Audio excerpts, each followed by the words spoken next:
पुरअमन फसादात की आग पेशावर और कोहाट के बजाय कराची कैसे पहुंची? मौलाना ने सवाल उठा दिया। अमन और अमान की सूरत हाल पर तशवीश का इजहार करते हुए कहा कि मुल्क की जमहूरियत और पार्लिमानी सियासत मयारी नहीं है।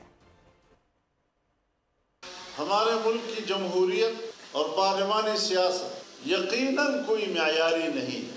उस पर हजारों सवालात उठ सकते हैं और उठ रहे हैं।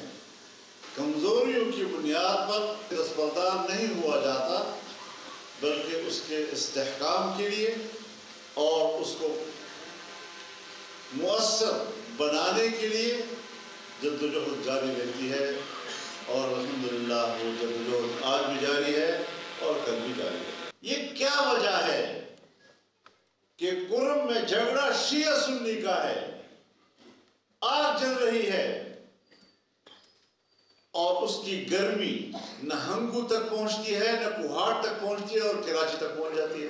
तो हम मकामी लोग हैं, हमें पता है कि इस मसले की बुनियाद क्या है और इस मसले के हल के रास्ते क्या हो सकते हैं। सब्सक्राइब करें और बेल दबाएं ताकि कोई खबर रह न जाए।